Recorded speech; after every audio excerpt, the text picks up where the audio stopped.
नमस्कार दोस्तों, story night में आपका फिर से स्वागत है।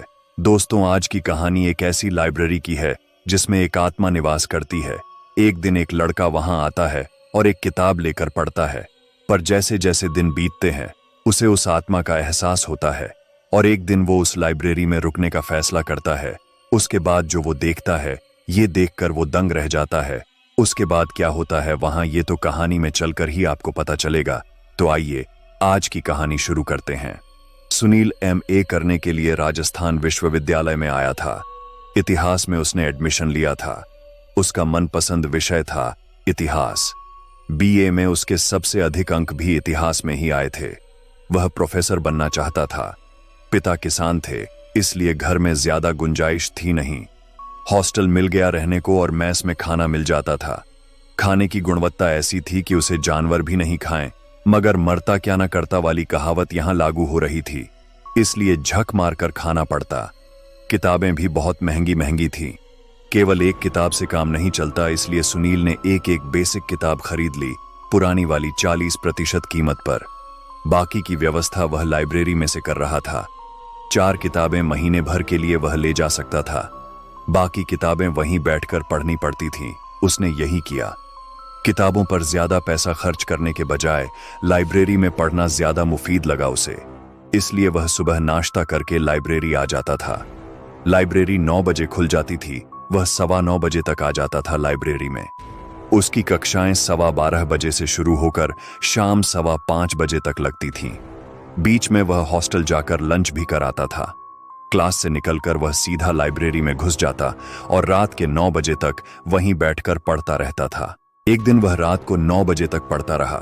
समय का उसे ध्यान ही नहीं रहा जब लाइब्रेरी में काम करने वाला एक कार्मिक उसके पास आया और कहने लगा, साहब अब जाइए, लाइब्रेरी बंद करने का समय हो गया है।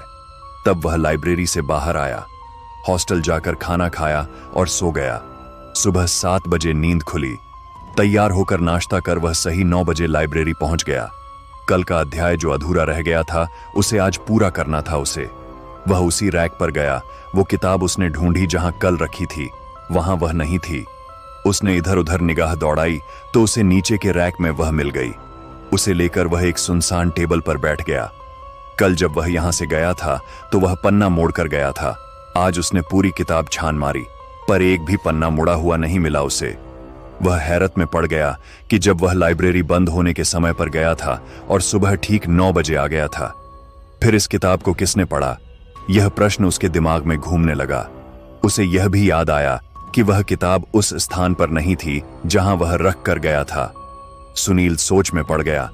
उसके जाने के बाद और वापस आने के पहले किसी ने तो वह किताब अवश्य देखी थी।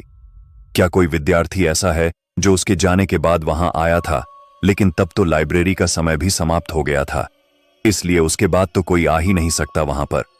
उसने अपने सिर को झटका दिया और सारे ख्यालों को वहीं झटक कर फेंक दिया। वह पढ़ने बैठ गया। पढ़ते पढ़ते शाम हो गई। फिर से लाइब्रेरी का कारिंदा आया। उसे बताया कि लाइब्रेरी का समय समाप्त हो गया है। वह चला गया। दूसरे दिन लाइब्रेरी खुलने से पहले ही वह पहुंच गया। लाइब्रेरी खुलने पर वह सबसे पहले अंदर दाखिल हुआ। आज भी उसने अपनी किताब ढूंढी। किताब उसी स्थान पर थी, लेकिन पन्ना मुड़ा हुआ नहीं था। अब तो उसे विश्वास हो गया था कि रात में यहां पर कोई रहता है और वह किताबें पढ़ता है। इसका मतलब यह हुआ कि लाइब्रेरी वालों का कोई परिचित व्यक्ति यहां रात में रहता है। उसके दिमाग में आया कि यदि और कोई वहां रह सकता है तो वह भी वहां पर रह सकता है। उसने लाइब्रेरी के कारिंदे से कहा कि यहां रात को कोई रुकता है क्या? कारिंदे ने साफ इनकार कर दिया। सवाल पेचीदा होता जा रहा था।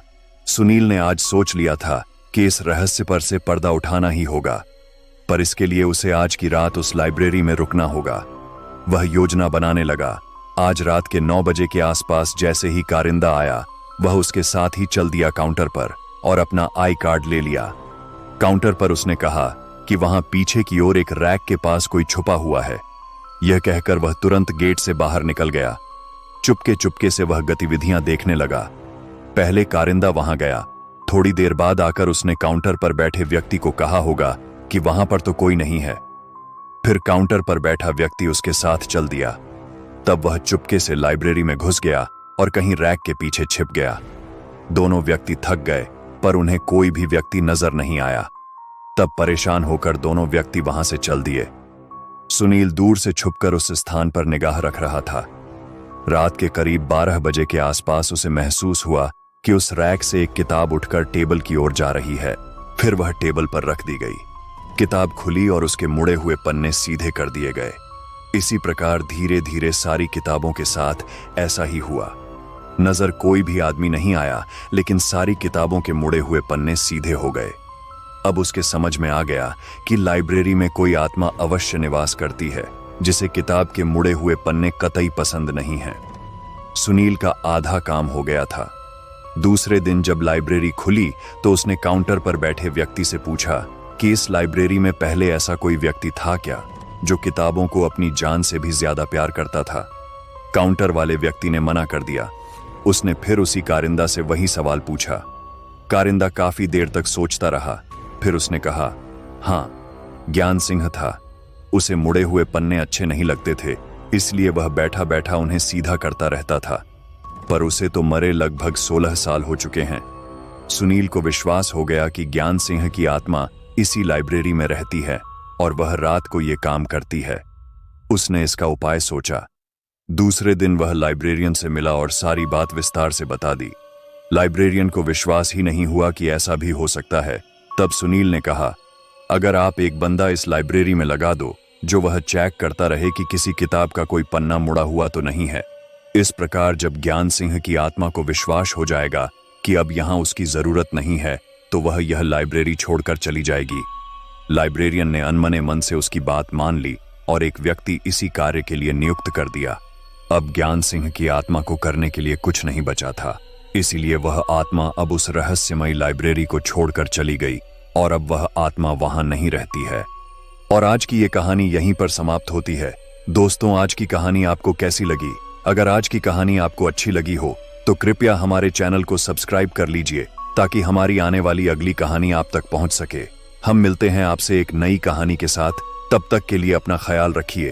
अलविदा।